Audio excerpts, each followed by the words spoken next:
Corría el año 1960 cuando los movimientos juveniles dispararon para distintos lados. Algunos siguieron al Che Guevara, el Che que murió allá en Bolivia. Otros se identificaron con los movimientos juveniles del año 1968 en Francia, en París.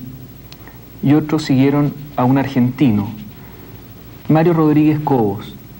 Él, que tenía una imagen de una figura larga, delgada, y que le pusieron silo, porque así son los silos donde se guarda el grano en Argentina.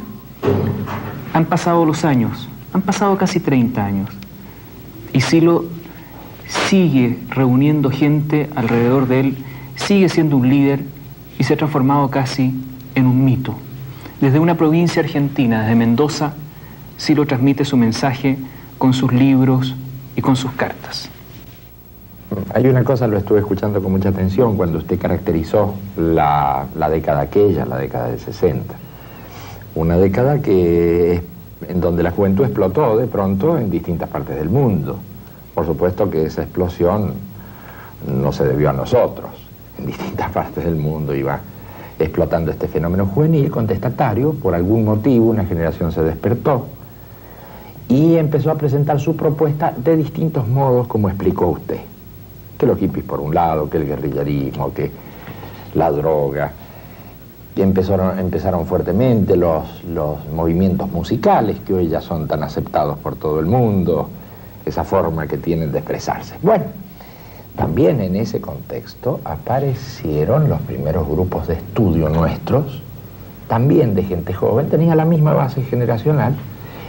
Aparecieron esos grupos de estudio donde yo y otros amigos dijimos, esto se está complicando, ¿cómo será esta crisis que está viviendo el mundo? ¿Cómo será la crisis que tenemos todos nosotros?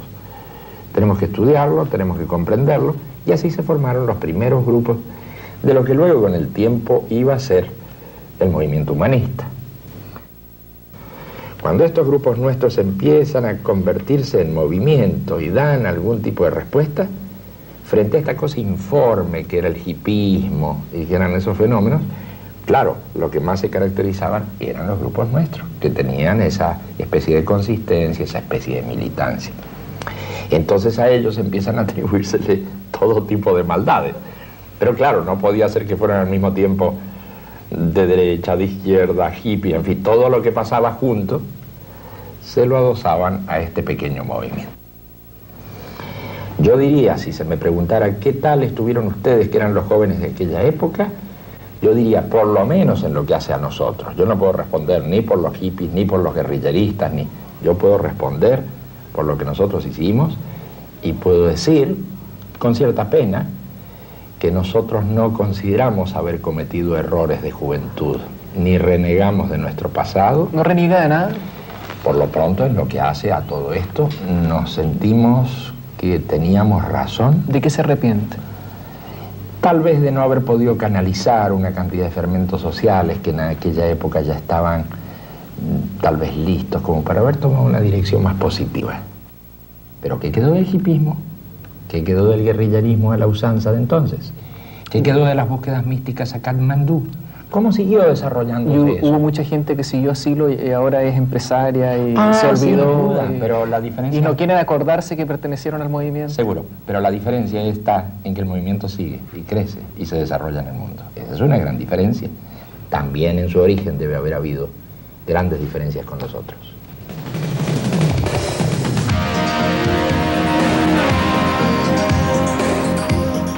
Hay una diferencia de diagnóstico muy grande entre el movimiento humanista, ustedes, y los diagnósticos generales, porque hay gente que tiene mucha razón para estar optimista en el sentido de que la humanidad se ha puesto de acuerdo en la democracia representativa, esa vieja democracia representativa, en una economía más abierta y competitiva y en el respeto de la casa común, ¿no es cierto?, del medio ambiente.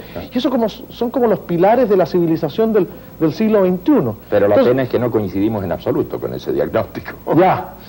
Ese es el problema. ¿Por qué? Y eso es lo que nos quita popularidad. Deberíamos decir lo otro, deberíamos echar incienso y decir qué maravilloso está todo. Entonces seríamos gente muy aceptada. Lo que nos está mostrando el mundo es una realidad muy diferente. El 80% de la población mundial está en el límite de la pobreza y hacia abajo de ese límite. Estamos viendo que las cosas no van bien en los sistemas de gobierno. La antigua democracia representativa, la división de los poderes, todo esto está hoy muy menoscabado. Se caen gobiernos completos como la democracia cristiana y otros partidos que acompañaron al pentapartito en Italia. Está tambaleando el gobierno socialista de Felipe González. Japón, que hasta hace muy poco tiempo era un modelo que nadie discutía, es un escándalo de sucesión de gobiernos que, tránsitos de corrupción, están poniendo a todo el país en una situación muy difícil. Ni hablar de lo que sucede con esa pobre África tan castigada, donde en una semana mueren 150.000 personas. No hablemos de las hambrunas tremendas que se ven en todas partes de ese continente y también en muchos puntos de América Latina. Se ha construido una sociedad deshumanizada y que peligrosamente no ha tomado el recaudo de formar nuevas alternativas, porque si este edificio tiene problemas, ¿cuáles son las escaleras de incendio? En un momento, tú sabes, existían las alternativas de que si salía mal un tipo de sociedad, se podía uno como Tarzán colgar de la liana y pasar a otra sociedad. Claro. Fallaba el capitalismo, bueno, siempre estaba el socialismo, fallaba el socialismo y hoy hemos llegado a una situación global de un mismo sistema y este sistema, si llega a fallar, bueno, hay que preguntarse, ¿y dónde están las escaleras de incendio? ¿Cuáles son las alternativas? Este pensamiento pretende responder a ciertas preguntas, mínimamente, sobre la crisis actual. Hay quienes con quienes no nos podemos entender porque sostienen que no hay tal crisis. Entonces, claro, no hay posibilidad de discusión. Yo sostengo que sí hay crisis, que es muy profunda, que este sistema se va acercando hacia el colapso. A algunos puede divertirle esto, a nosotros no nos divierte tanto. Nos parece que es trágica la desocupación creciente, el cierre de fábricas, la descomposición colectiva de Europa y de otros modelos que existen acá. Y se presentan otras alternativas en donde se dice, muchachos, vamos a la base social, pongámonos de acuerdo nuevamente con la gente en el barrio, en el vecindario, con la proximidad, con la pareja, y empecemos a reconstruir este tejido que ya va respondiendo cada vez menos a las cúpulas políticas, a las cúpulas sindicales, a los medios de difusión en cuanto a formadores de opinión. Se está generando otro tipo de fenómeno y nosotros creemos que es hacia allá, hacia la base social. Usted dice la democracia formal se ha desestabilizado, no sirve, se terminó la democracia de la representatividad y usted propone la democracia real. Me interesa que usted me defina, uno, ¿en qué consiste la democracia real? Y dos, si ustedes no creen en la democracia formal, ¿por qué el Partido Humanista, que se inspira en usted, participó en las elecciones del 93 en Chile y participa en el fondo aspirando a estar en el Parlamento en esta democracia formal? Bien, en cuanto a la primera cosa, las bases de una república son la representatividad, la separación de poderes y el respeto por las minorías. Ya. Si no hay verdaderamente separación de poderes, si un poder designa al otro o tiene injerencia en el otro, si un poder no es, ya que todos son democráticos, electos por el pueblo, entonces creo que se sufre una verdadera distorsión de lo que entendemos por democracia. Es decir, si hay poder ejecutivo, legislativo y judicial, y todos están en el juego democrático, ¿qué pasa con el Poder Judicial? ¿Quién nombra a la Suprema Corte de Justicia? ¿El pueblo por votación directa? ¿Usted propugna que los jueces sean nombrados por votación universal y directa? Sin duda. Frente a lo cual se podrá responder que bueno, que eso es politizar la función. ¿Cómo no va a estar politizada la función de los que cumplen con sus obligaciones en los distintos poderes? Por supuesto que lo está. Hagámoslo franco y no formal.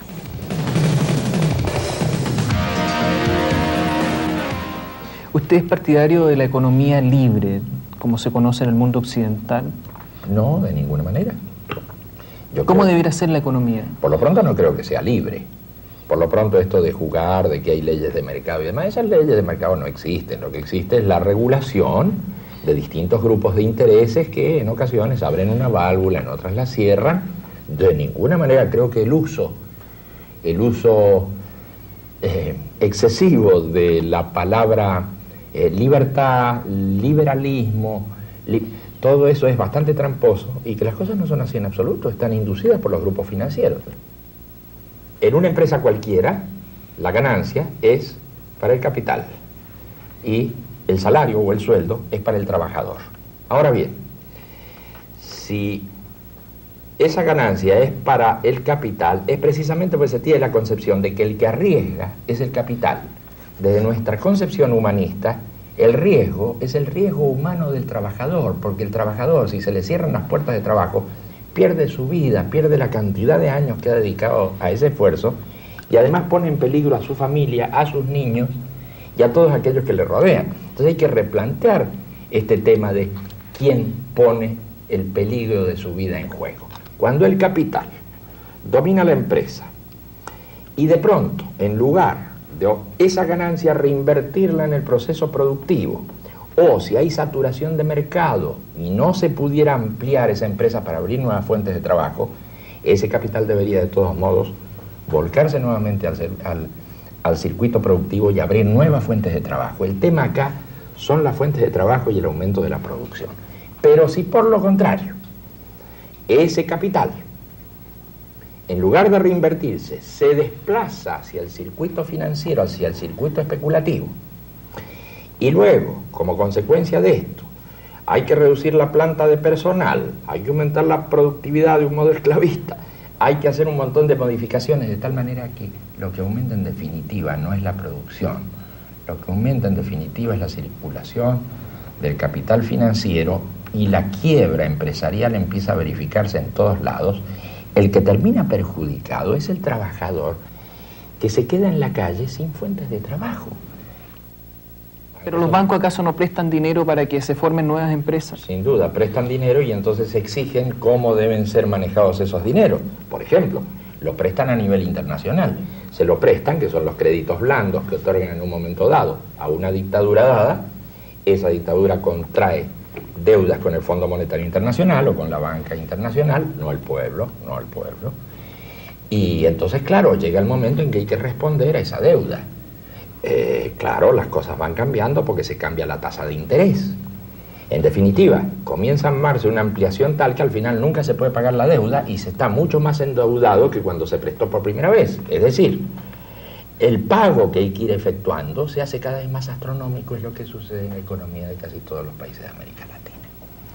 Esto es una situación grave porque entonces la banca, en lugar de propiciar el desarrollo de los países, está succionando los recursos de cada país, con lo cual, aunque aparezcan ciertos desarrollos y ciertos avances, más o menos visibles en los centros de las capitales importantes, en realidad lo que va ocurriendo es que se van empobreciendo las capas bajas de la población, mientras ese 20% aumenta sus ganancias y, por supuesto, el capital. ¿Y cómo se modifica esto? ¿Con leyes? ¿Se prohíben los bancos? ¿Se eliminan los bancos? ¿Se restringe la actividad de los bancos? Porque, no, estas soluciones no pueden ser puntuales. A ver, pregunto yo. Estas no pueden ser puntuales. Si un partido humanista fuera gobierno y tuviera entonces todo el poder, porque tiene mayoría parlamentaria, y tuviera todo el poder para modificar el estado de cosas en un país, ¿qué es lo que harían? ¿Elimina los bancos? No, utiliza los bancos para que presten sin usura. Acá hay que empezar a revalorizar el valor del trabajo. Acá creo yo que va a haber una gran discusión. Pero eso lo dice todo el mundo, lo dicen los empresarios. Y me parece muy bien, va a haber que hacerlo entonces, porque todavía no se hace. Entonces, si los empresarios están diciendo eso, enhorabuena, empecemos la discusión.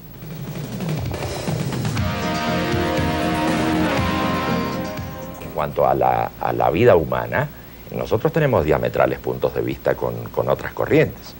Hay corrientes que sostienen que el ser humano nace en el mismo momento, es decir, toma existencia en el mismo momento en que se gesta. En la concepción. Claro, para nosotros no es así. La concepción de la Iglesia Católica. Claro, para nosotros no es así. ¿No? ¿Cuándo? No, de ninguna manera, en el momento del nacimiento. En el momento en que el ser humano se manifiesta en el mundo, es decir, de acuerdo a nuestra concepción teórica de que el ser humano es un ser abierto al mundo y a la sociedad, en ese momento se produce el nacimiento. O sea, en el mes, en los 8 meses, 28 días no hay vida.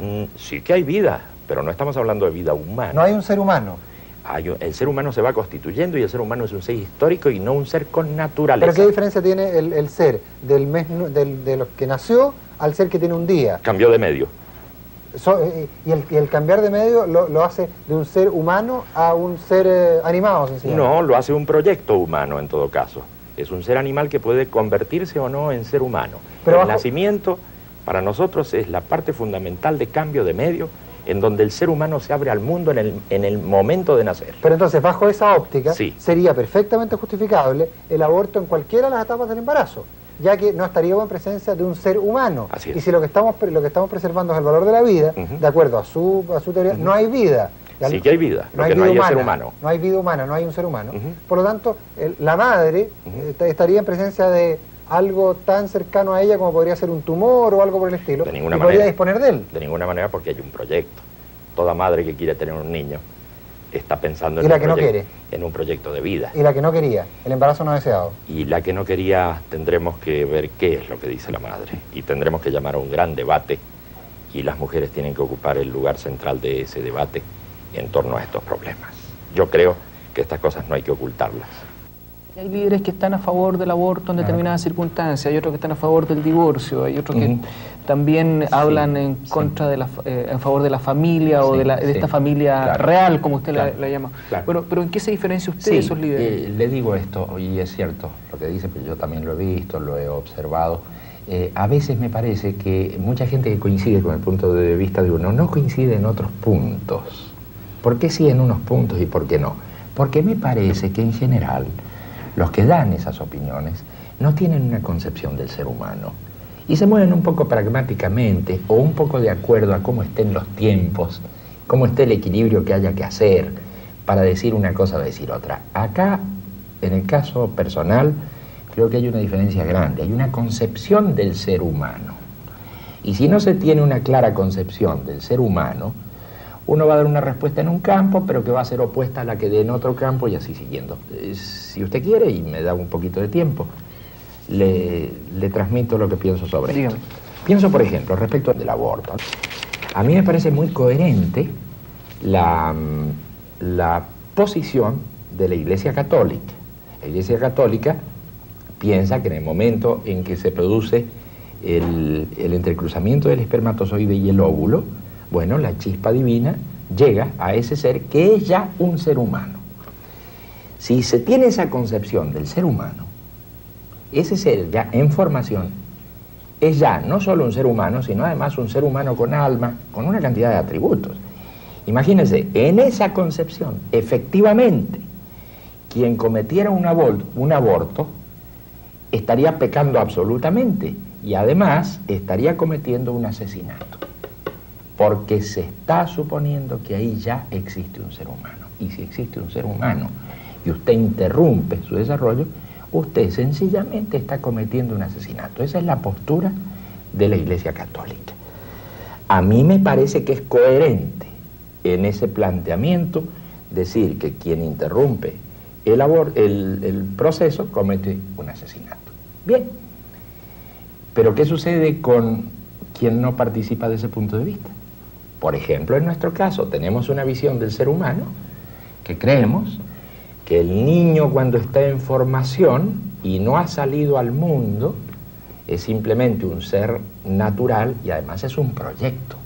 Por eso la gente quiere tener hijos, aspira a que se conviertan en seres humanos, quiere tener descendencia, pero decimos nosotros, únicamente en el momento del parto, en el momento de la apertura hacia el mundo, que es lo que caracteriza la esencia del ser humano, únicamente en ese momento aparece un ser humano al mundo, en el momento del parto. Como usted ve, las diferencias son enormes en la concepción. Yo ahora tendría que justificar por qué digo que en el momento del nacimiento. Bueno, también tendrían que justificar otros por qué dicen que en el momento del...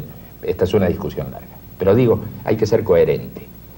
La concepción que nosotros tenemos del ser humano nos permite decir cosas de ese tipo, nos permite decir que las instituciones son históricas, que esa supuesta permanente institución de la célula fundamental de la sociedad no es tan permanente y no es natural, sino que es histórica, nos permite decir que las voluntades son las que importan, porque son las que dan la dirección a los actos humanos, y que entonces en un momento nos ponemos de acuerdo y en otro, si estamos en desacuerdo, hay que solucionar estas cosas.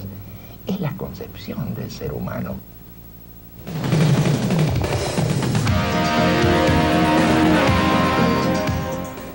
Porque hoy nos encontramos en una situación donde la ruptura entre las generaciones, la incomunicación entre el mundo de los adultos y los jóvenes, la falta de participación de los jóvenes en los esquemas que propone la sociedad, está llegando a niveles peligrosos.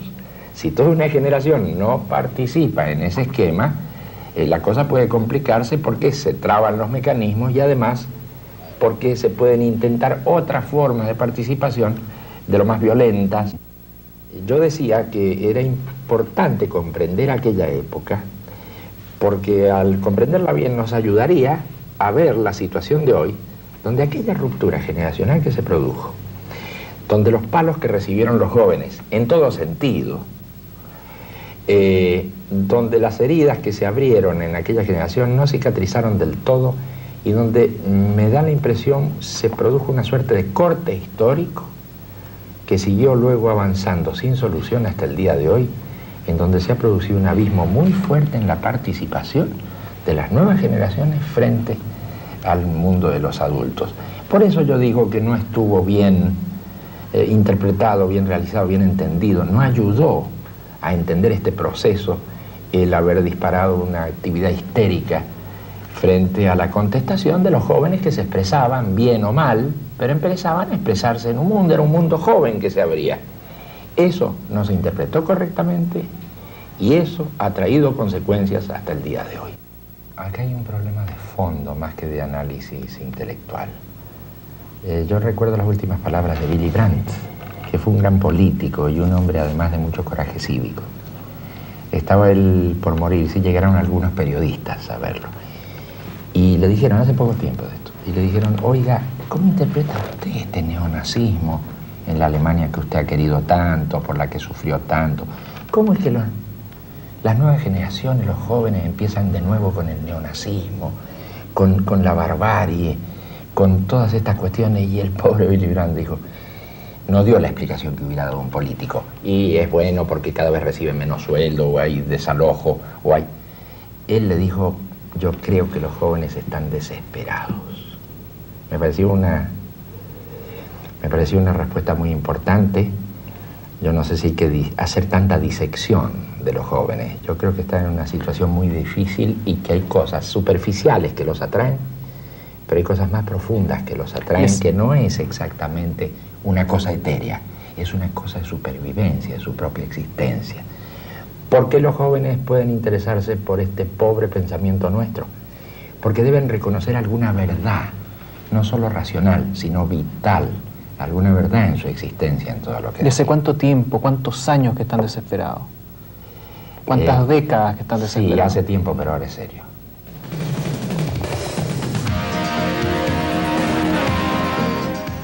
Cuando sabía que lo íbamos a entrevistar acá y me llegó algún material que yo no conocía, esperé encontrar algo realmente fuerte, radical, que tuviese realmente esos elementos aterradores que se suponían. Y me he encontrado con algo bastante más convencional y hasta fome, diría yo, de lo que esperaba. Seguro. No vi ninguna cosa que pudiéramos calificar de extraordinaria en términos de hacer un llamamiento a algo insólito. Y sobre todo me quedó la sensación, señor Rodríguez, de que su pensamiento, por lo menos en lo que he visto de él, no tiene un elemento central que pudiéramos decir que lo sintetiza y que resume el llamado principal, la dirección hacia el cual va su movimiento, hacia el cual pretende que vaya la gente que lo sigue a usted. Me pareció que había una multitud de pequeñas ideas o medianas ideas, y muchas de ellas bastante convencionales, algunas ininteligibles que después las vamos a discutir. Así que lo primero que quiero preguntarle es lo que seguramente mucha gente quiere saber. ¿Cuál es la esencia, si es que la hay, de su pensamiento y en virtud del cual tanta gente lo sigue, lo congrega, lo escucha, lo lee, etcétera?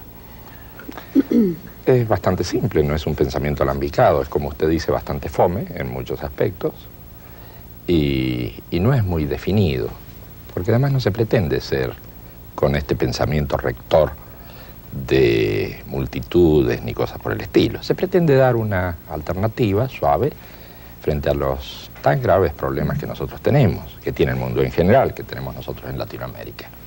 En definitiva, que una de las cosas centrales que tiene este pensamiento es que, bueno, hay una visión del ser humano, que es un ser abierto al mundo, un ser en constante cambio, que es histórico, que no tiene naturaleza, lo cual trae algunas discusiones luego a la hora concreta de ver cuándo nace uno y cuándo no nace y cosas por el estilo.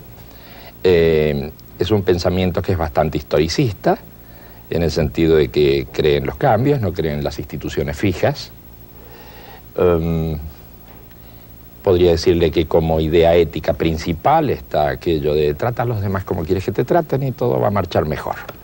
Eso parece que se ha dicho antes. Sí, 2000 años antes de Cristo ya empezó a decirse, sin duda. Y el acento siempre estuvo puesto en la capacidad de evolución personal para ir transformando desde ahí a la sociedad. Claro, sin duda. Pero esto lo hemos ido ajustando nuestra concepción, y esta capacidad de transformación personal depende de las posibilidades que da el medio en un momento dado.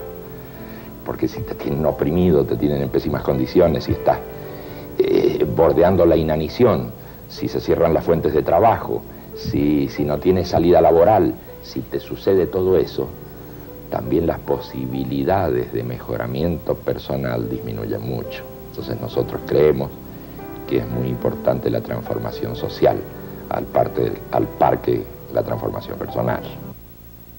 Escuchándolo, Mario Rodríguez, me surge la siguiente duda.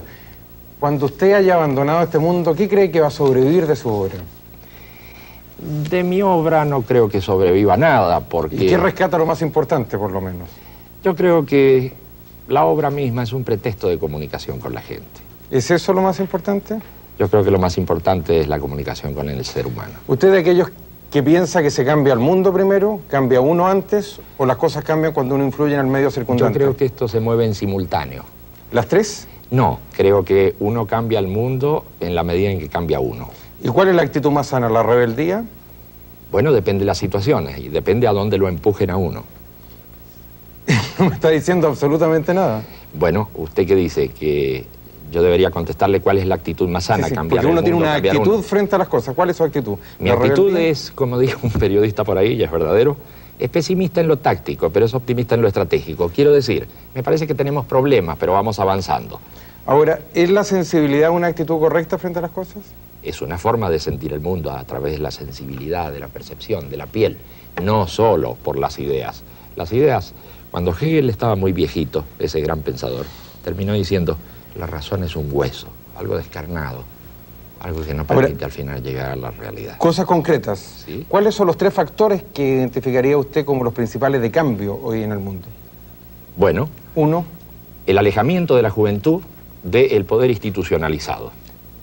¿Esto está diciendo que el motor de la historia es la crisis generacional? Sin duda, siempre lo dije. Número dos. En segundo lugar, la concentración del capital financiero cada vez en menos manos.